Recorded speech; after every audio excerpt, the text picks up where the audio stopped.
Welcome to the deep dive. Now, if you're like most people, your financial focus has probably been on, well, earning more, saving more, maybe investing, standard stuff. Right. Earn, save, invest, repeat. Exactly.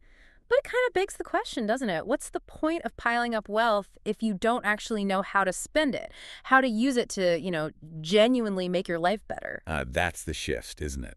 That's what we're digging into today. We're moving past the usual spreadsheets, the budgets, and looking at the psychology of spending, the art, maybe even the science behind it. And we're drawing a lot from insights around Morgan Housel's work here. Yeah, his reflections really highlight how emotional, how deeply personal spending decisions are. Often not very rational at all when you look closely. It seems the real challenge is, well, it's about self-discovery, finding out what actually brings you, the listener, real, lasting happiness. Because often we're throwing money at problems that aren't really financial problems deep down. Right. So today we'll unpack some of these ideas. Things like the social traps, paradoxes of having wealth, and this really interesting idea that maybe the money you don't spend is the most valuable. Okay, let's get into it. Where should we start? Maybe with those habits that serve us well Yeah. until they don't. Yeah, let's start there. With what happens when good habits become, well, roadblocks. Okay, so one of the strangest things you see in personal finance, and maybe you've seen this with relatives, is frugality inertia. Oh, yeah, definitely. Think about, say, your parents or grandparents, maybe a generation that, grew up with less. And even now, maybe they're financially secure, millions saved, but they're still washing Ziploc bags, hoarding ketchup packets. Yes, that's frugality inertia perfectly. It's that real difficulty switching gears. Yeah. They spend a lifetime building excellent savings habits. I mean, that's what made them wealthy, let's be clear. Crucial habits. Absolutely. But then they can't transition into a spending phase, can't enjoy the fruits of it. That savings muscle is just, it's too strong. They literally can't turn it off, even when it's totally safe to do so. It's a powerful psychological barrier. But then there's this puzzle, right? If the next generation, their kids, don't have those same deep-rooted frugal habits, well, are they going to build up the same kind of wealth adjusted for inflation? That's the individual dilemma, yeah. Will history repeat? But the paradox gets even weirder when you zoom out, look at the whole economic system. How so? Well, the wealth of that super saving retired generation, it was built in an economy that needs people to spend. It relies on consumerism for growth. Ah, okay, I see where you're going. So if their kids did somehow maintain that exact same level of extreme frugality, would the economy have grown enough for the parents to get wealthy in the first place? It's almost like it eats itself. So hyper-saving might be great for the individual, but maybe not so great for the system that allowed the wealth creation. Interesting. Yep, it's a tension for sure. Okay, let's flip to the other side then. Earning more money. You'd think that equals more happiness from spending, but often it doesn't. Right. This is that idea of the diminishing joy of spending. It's a real thing. As your income goes up, the actual satisfaction, the kick you get from buying something tends to go down. Why is that? Because there's just less. Less struggle, sacrifice, and sweat wrapped up in the purchase.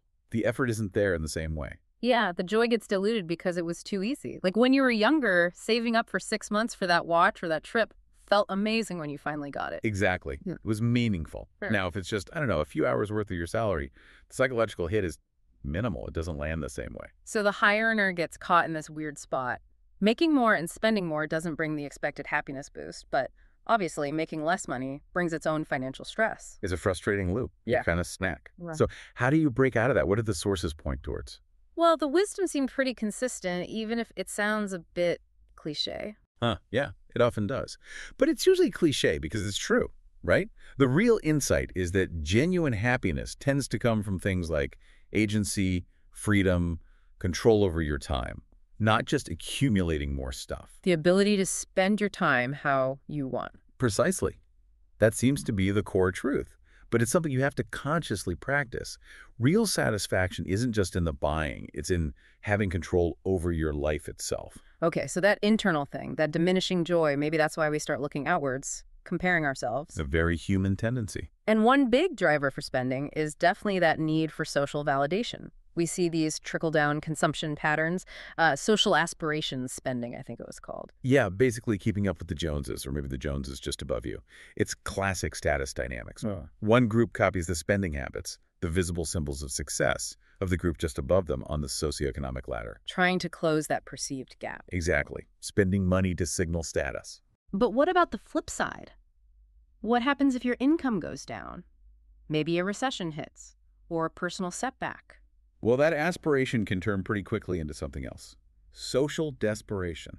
It's quite fascinating and a bit grim. Desperation? How? Instead of looking up and wanting what the wealthier group has, people might start looking down.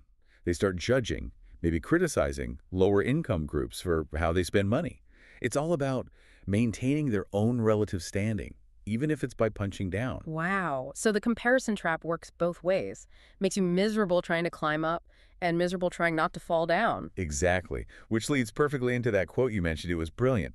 If you only wish to be happy, this could be easily accomplished. But we wish to be happier than other people, and this is always difficult, for we believe others to be happier than they are. That just nails it, doesn't it? Yeah. We're constantly suffering from this grass is greener thing. We look at someone's curated Instagram feed or their new car and assume they've got it all figured out, totally stress-free. When In reality, they're probably wrestling with their own comparisons, their own feelings of inadequacy. It raises this question about comfort versus, like, showing off comfort. what's the difference there, economically speaking? Well, think about it. It doesn't actually cost a fortune to live a genuinely comfortable life. Yeah. Safe place to live, decent food, reliable car, basic security and comfort. Right, achievable for many. But it costs a heck of a lot more to constantly show off that you live a comfortable life. That extra spending, that's just marketing yourself. It's pure signaling, and it's almost always driven by comparing yourself to others. Okay, that makes sense. Let's talk about another kind of cost then, one we often miss, the long-term cost. We get so fixated on the initial price. Oh, absolutely. Huge blind spot for many people. Yeah. Think about something simple like clothes or shoes. Okay. You grab cheap boots, $50, they fall apart in 3 months. Or you invest, say, $200 in a pair that lasts 5 years. That initial saving disappears fast when you factor in replacement, hassle, time shopping again. Right, the total cost of ownership. Exactly. And it applies even more to big things. The material mentioned cars, like Toyota. Maybe not the absolute cheapest up front. But known for reliability. Right. Their real value shines through in low-maintenance durability. They win on life cycle cost, hands down. That's a great example. And you can even apply this logic to things that seem free, like technology, social media apps. Zero upfront cost, download away. True, free to use. But the long-term cost, in your time, your attention, your mental energy, maybe even mental health, it can be massive. You essentially bought it with your focus. And the ongoing cost of ownership is potentially astronomical. Which kind of brings us to the link between our work, our stress levels, and how we spend. The sources suggested that sometimes excessive spending is really just compensation. Yeah, like a direct reflection of how hard your job is or how much stress you endured to get that paycheck. The classic retail therapy. Exactly. I had a brutal 70-hour week. I deserved this expensive thing. You're essentially spending money to make up for having a job that makes you miserable, to justify it almost. So if that's the symptom or the disease, what's the cure? Well, the ideal antidote suggested is finding your vocation, your calling, work you actually enjoy. Easier said than done sometimes. Oh, for sure. Yeah. But the idea is if you find work that feels less like grinding labor and more like a fun challenge, a quest. Then the need to compensate diminishes. That's the theory. You won't feel that same intense urge to spend money just to prove how hard you worked or to numb the pain of earning it because the work itself provides some intrinsic reward. But finding that calling often involves trying things, maybe failing, changing paths. People worry about looking foolish, right? To friends, family. Absolutely. But the material argues you almost have to risk looking foolish. That experimentation is key. Because how else do you figure out what truly satisfies you on a deep level? Good point. And once you find work that clicks with your values, that external validation you get from buying fancy stuff, it just loses its power. The satisfaction becomes internal, Yeah. self-generated. This connects really well to the next idea. Spending experimentation. The concept that we often don't know what spending will make us happy because we just haven't tried enough. weird stuff. Exactly. Not just weird, but different, new things.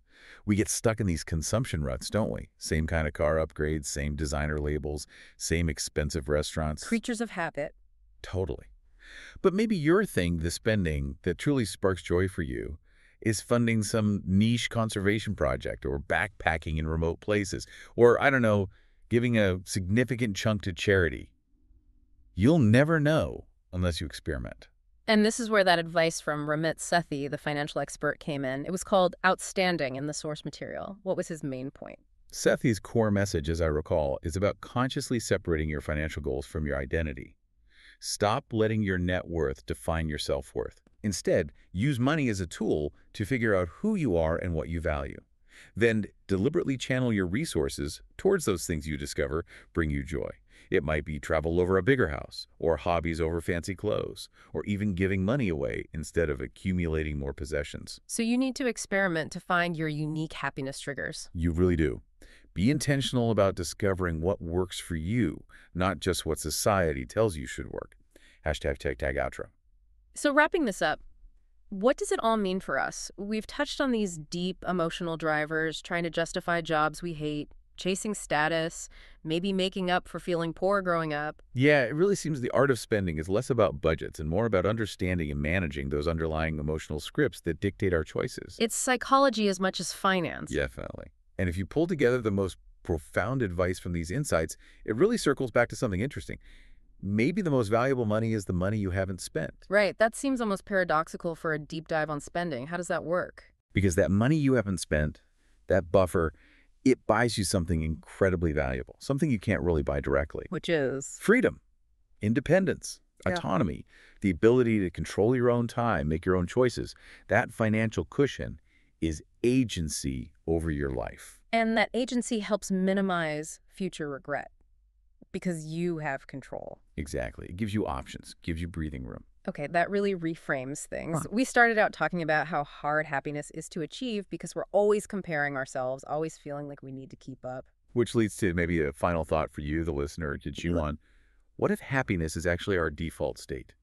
What if the unhappiness is what we manufacture, mostly through that relentless comparison game? So the default is contentment. Perhaps.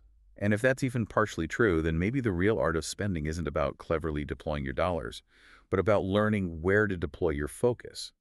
Spending your attention on what you truly value, not just on what everyone else seems to be advertising.